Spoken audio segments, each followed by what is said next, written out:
Olá, boa noite para você que acompanha o canal da Educação dessa sua quinta-feira, dia 2 de agosto.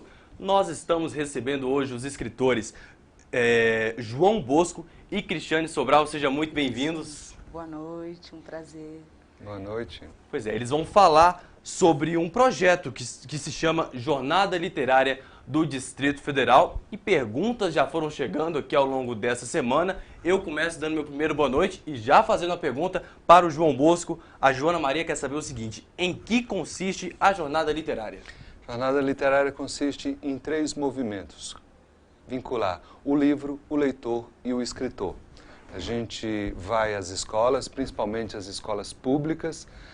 Este ano nós estamos fazendo na Ceilândia, nós ministramos oficinas de mediação de leitura para os professores, emprestamos os livros, os professores leem esses livros junto com seus alunos e agora, de 14 a 17 de agosto, essas pessoas vêm se encontrar com os autores, sendo que um desses autores é a Cristiane Sobral, que está conosco aqui hoje. Então seja muito bem-vinda. É um prazer estar recebendo você aqui no estúdio do canal da Educação. Bem-vinda. Muito obrigada, um grande prazer, saúdo aí as mulheres, me considero uma grande representante das mulheres, principalmente das mulheres negras. Sei que não somos muitas nesse campo da escrita, então assim, eu fico muito feliz de poder participar desse projeto e incentivar também para que outras mulheres venham ocupar essas cadeiras, né, como leitoras e também como escritoras. Bacana. Já vou então te repassar também a mesma pergunta da Joana Maria. Ela quer saber em que consiste a jornada literária. A jornada consiste nesse movimento de fomento, de incentivo, para que a gente possa formar esse prazer, esse gosto pela leitura, para que a gente possa fazer com que professores, estudantes, corpo pedagógico das escolas estejam envolvidos nesse movimento de incentivo à leitura, que isso possa formar cidadãos mais conscientes, protagonistas e que possa também trazer essa tão falada transformação no campo da educação, que a gente sabe que ela não pode prescindir, ela não pode acontecer sem políticas, né? Que a gente precisa de políticas públicas para que essa realidade tão urgente, que é a realidade do campo educacional, possa efetivamente ser modificada. Então esse é um dos projetos transformadores que tem contribuído para o cenário educacional da nossa cidade. Eu tenho muito prazer de fazer parte, né, desse projeto. Já pelo terceiro ano, né? Pelo terceiro ano, a gente tem depoimentos fantásticos, né, dos estudantes que participam e que falam do antes e depois da sua participação nesse projeto. Bacana. Olha, Cristiane, então já vou pegar esse gancho e responder a pergunta do professor Paulo Nunes. Ele quer saber como trazer a literatura para dentro da sala de aula e torná-la uma prática diária. Qual dica que você dá para ele? Primeira coisa é ter prazer com a leitura, porque eu acho que quando a leitura ela é transformadora na sua vida, é a primeira maneira de você fazer com que o seu aluno também seja conquistado. Então, no meu caso, eu sou uma leitora que foi totalmente modificada pela leitura. E eu consigo fazer com que os meus alunos percebam o prazer que eu tenho quando eu falo de um livro, quando eu falo de um poema, quando eu falo de um conto, e levo essas outras pessoas também a se encantarem pela leitura, a perceber que leitura é um ato prazeroso, que pode ser um ato encantado, que pode ser uma viagem, pode ser, sabe, um portal de aventura também. E isso faz com que o jovem se encante. Então, esse primeiro movimento, mostrar para ele, olha, ler é um prazer. Legal. Eu repasso a pergunta para o João Bosco, a dica para ele dar para o professor Paulo Nunes, para ele como trazer a literatura para dentro da sala de aula e torná-la prática. Eu acho que a Cristiane disse muito bem, resumiu. Primeiro de tudo, o professor precisa ser um leitor e precisa ter o amor pela literatura. Agora, se ele ainda não está nesse lugar, também é uma boa hora para chegar. Se ele decidiu isso, e por isso que a jornada literária investe no movimento de que seja o professor um mediador de leitura. E a primeira dica é leia em voz alta. Literatura é algo para ser lido em voz alta, seja um poema, seja um conto, como a Cristiane Sobral. É preciso envolver as pessoas, porque o ato de ler em voz alta faz com que essas pessoas, principalmente se elas puderem acompanhar também, tendo o professor um livro e cada aluno um livro, isso permite que vincule as duas coisas, né, que ele possa ver ritmo, som, as vozes que estão presentes, se tem personagens, o mediador de leitura pode fazer vozes diferentes, ele pode envolver a turma num jogral, pode pedir para uma pessoa, por exemplo, a Cristiane é uma escritora de peças de teatro, então, por exemplo, uma peça de teatro pode ser lida a várias vozes, então, essa é uma maneira pela qual as pessoas começam, digamos assim, saindo da inibição e entrando no gosto pela leitura. Professor e escritor, o Sandro Reis está perguntando o seguinte: como contribuir para uma formação de uma sociedade leitora? Desliga a televisão. Primeiro passo. Só depois que acabar o programa, né? E isso eu acho fantástico, porque eu tive uma mãe que eu fico muito feliz assim de poder dizer que ela tinha as restrições dos horários de televisão.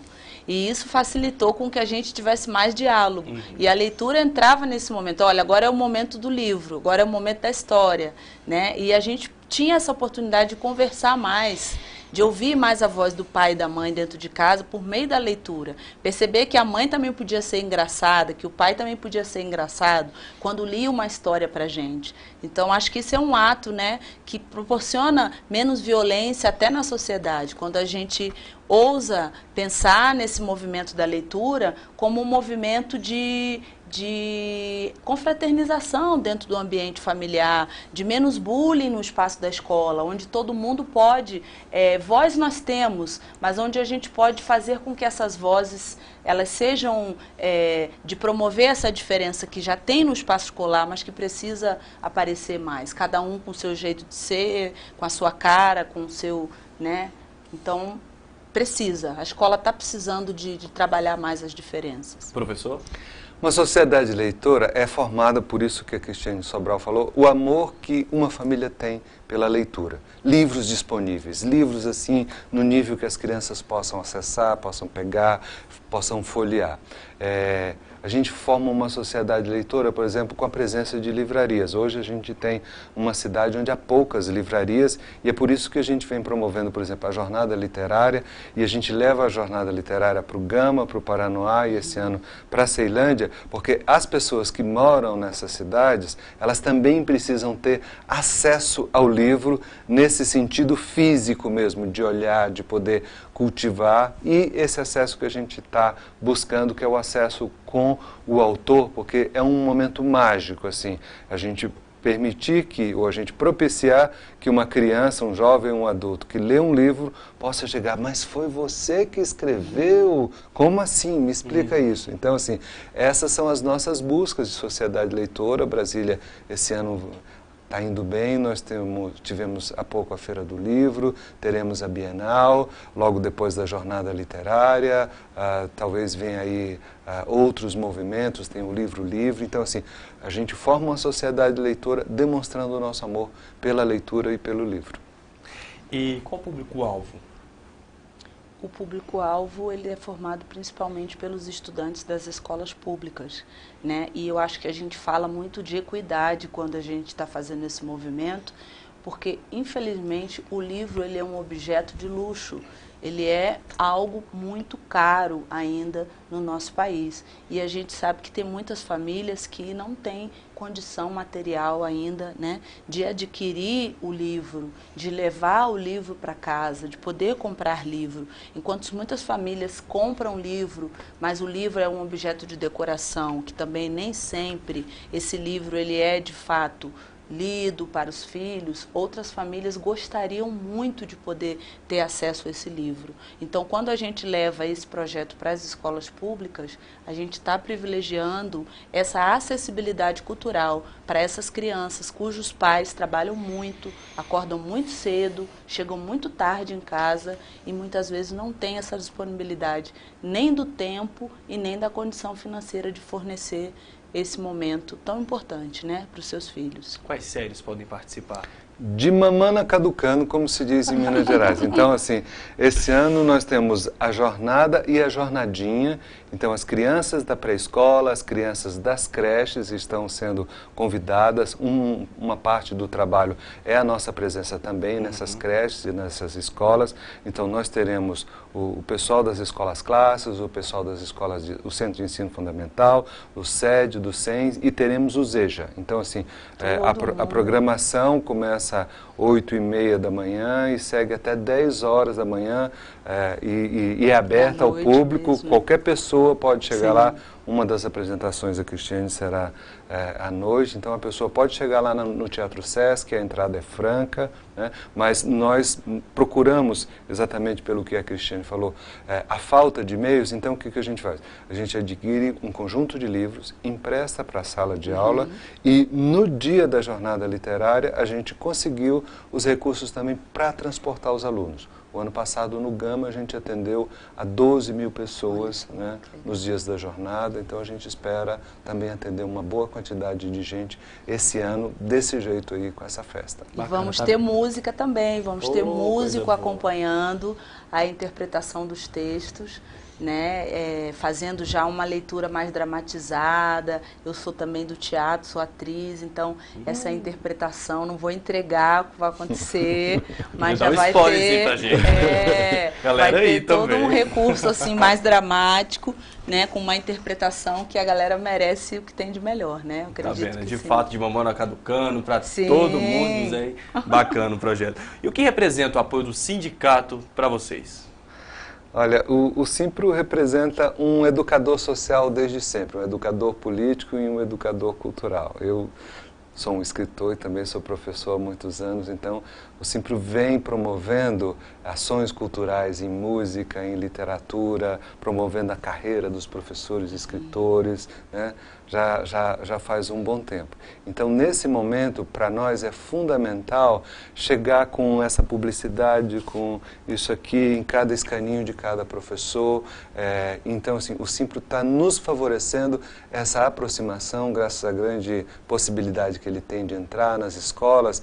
Ele está convidando, porque para nós, da jornada literária, o professor é um ator de primeira hora. Então, a gente considera que o poder do mediador de leitura está com esse professor, já que em nem todas as casas o pai ou a mãe está nessa condição. Então, o que a gente convida, e é por isso que o Simpro está apoiando esse projeto, porque para nós a figura do professor é fundamental para o processo da jornada. O que representa a participação do sindicato nesse projeto para você? Olha, eu sou pelos professores, sou filha de professora, e acredito que o Simpro é esse agente político que está alicerçando uma classe que, para mim, é a classe. Professor é o agente transformador da sociedade. É o professor aquele que é, de fato, que apanha. E por que apanha? Porque é ele que traz a mudança que queremos. É ele que faz aquele papel de formiguinha que está lá na sala de aula, fazendo aquela crítica, fazendo aquela cobrança, né, lutando contra o sistema estrutural. Então é ele que faz aquele que provoca o vírus no sistema, né, que faz aquele choque de resistência dentro do sistema. E parece que não está fazendo nada, mas em todos os momentos históricos do nosso país, se a gente for parar para pensar, os professores tiveram um papel fundamental e vão continuar, né? Eu também sou professora.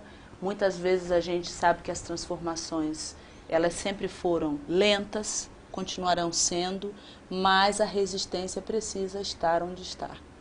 E os professores são fundamentais. Então a gente sempre tem que parabenizar, agradecer e fortalecer os nossos professores, né? Porque sem eles, quem de nós estaria em algum lugar se não tivesse sido formado por algum professor? Legal, vamos valorizar agora quem está acompanhando aqui, a nossa grande audiência aqui pelo Facebook do canal de Educação. Quem está aqui é a Francinelva Silva, ela deseja uma boa noite aos escritores. Boa noite. Quem também está aqui... Muito obrigada, ó. Um beijo. A Daniele Barbosa também está aqui, mandou uma boa noite para todos. A Mara Lúcia, ela comentou o seguinte: dar exemplos, ter hábito de ler perto de criança estimula a busca pela leitura, formar hábitos de leitura desde cedo é sempre bom, é isso mesmo. Tenho 2 crianças, desde bebezinho, que é livro de banho, tomava banho, ficava lá com um livrinho, e as crianças são muito mais espertas que a gente imagina, né? Isso aí, continue participando, quem também está aqui é o Lucas Bolzan, também está acompanhando a nossa live. E olha, o GDF tem apoiado o projeto de vocês ou ainda não? Não, o projeto da Jornada Literária é financiado pelo Fundo de Apoio à Cultura do Distrito Federal, um fundo público. A gente concorre a um edital, esse edital é selecionado entre dezenas ou centenas de outros projetos, né? E esse recurso vem, é uma conquista também da sociedade brasiliense, que a gente lutou para ter o Fundo de Apoio à Cultura, que tem 0,3% de toda a arrecadação de impostos do Distrito Federal é para o FAC. Então, e o FAC, quem tem propiciado já pelo 3º ano a jornada literária, e se Deus quiser, continuará proporcionando outros anos com projetos semelhantes. Legal. Danilo Maia, ele quer saber como é a metodologia. Vamos começar com você agora? Bom, os professores, eles recebem esse material literário de alguns escritores que são participantes do projeto, né, para que primeiro, tenham contato com esses livros, conheçam essas obras, e essas obras são então trabalhadas durante um período pelos professores, depois com os estudantes, e no momento em que esses estudantes têm contato com o autor, eles então já têm posse das obras e podem fazer uma série de perguntas e questionamentos já fundamentados. Eles já estão então preparados para fazer questões para aquele autor, sobre a vida, sobre a obra, e o autor então ali responde a questões e também faz leituras, né? Se apresenta, fala da sua vida, fala da sua obra, e assim tem esse momento de fruição com a obra e tem um momento também do questionamento, que é diferente de muitos projetos onde o autor fala, mas não necessariamente o público teve um contato prévio com a obra. Que eu acho que isso aí, dentro da metodologia, faz uma grande diferença. Para a gente que é escritor, o papo com pessoas que leram, né, faz uma diferença grande. Quem também está aqui é a Giovanni Guimarães, a Rafaela Esconeto também está acompanhando a nossa live. Um abraço, uma boa noite também para vocês. Estamos chegando já ao fim do nosso programa. Suas considerações finais? Cristiane Sobral, artista no Instagram, vamos procurar. Facebook. Preciso dizer que eu represento menos de 5% das escritoras negras nesse país. Então eu preciso agradecer João Bosco e toda a sua equipe por essa oportunidade que eu tenho de fazer parte desse projeto, dizer que é fundamental a existência desse projeto, parabenizar e convidar a todos para que acompanhem a nossa programação, né? E quem quiser, né, João, ser parceiro, de alguma forma poder participar e ajudar, que eu acho que esse projeto precisa chegar em mais escolas, né? Sim, é fundamental sim. que isso aconteça. João, suas considerações finais? Então, convido todos a visitarem Jornada Literária do Distrito Federal, jornadaliterariadf.com.br, né, e também o perfil do Facebook, e acompanhar a nossa programação e aparecer lá no Teatro Sesc Newton Rossi, a partir do dia 13, da segunda-feira, nós já teremos programação para criança, mas principalmente de 14 a 17 a gente estará lá para receber vocês. Não perde, então, ó, de 9 às 19 horas, a entrada é franca. Muito obrigado pela participação de vocês. Seu livro. Tenho aqui o Terra Negra, que é o meu livro mais recente. Convido vocês, estarei na Bienal do Livro agora de Brasília, fazendo vários lançamentos. Tem tempo de ler um versinho? Leia, por favor.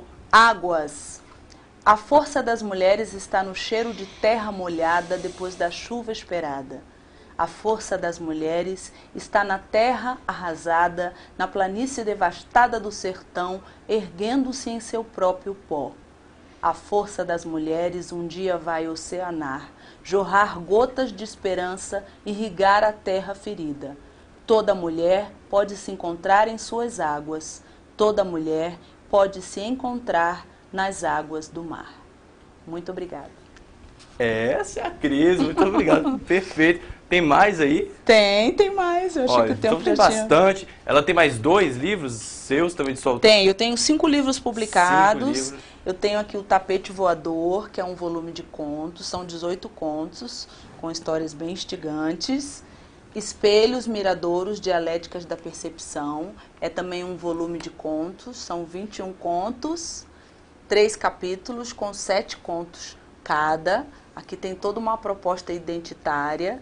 Tem o meu livro, que é o predileto das mulheres, que se chama Não Vou Mais Lavar os Pratos, que é a grande polêmica, discussão aí nas casas, né, por conta de toda essa perspectiva do feminismo. Estaremos agora lançando na Bienal o meu livro em coautoria com minha filha, a Ayana, que tem 7 aninhos, que é Tainá, a Guardiã das Flores, e convido vocês a participar, que vai ser o 6º livro, e o 7º também estará agora na Bienal, Uma Boneca no Lixo. Estarei comemorando 20 anos em cena com esse espetáculo, que é dirigido por Hugo Rodas, que se chama Uma Boneca no Lixo.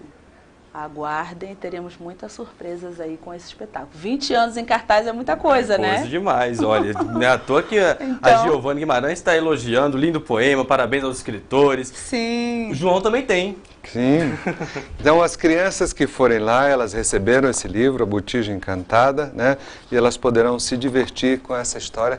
É uma história de assombrar. Uau. Debaixo do juazeiro, sob a raiz mais profunda. Debaixo do juazeiro, no centro de sua sombra. Debaixo da escondida árvore do juazeiro, há um pote de ouro, é de quem chegar primeiro. A botija tem segredo e o segredo é uma pataca. Quem tiver pataca entra, quem não tem entra na taca. E para saber mais dessa história, precisa ir lá no Teatro Sesc ou ler A Botija Encantada, que foi escrita por mim e ilustrada pelo Rogério Coelho. Bacana demais. Muito obrigado, gente, pela presença de vocês. Eu agradeço a vocês. Volte sempre à casa de vocês.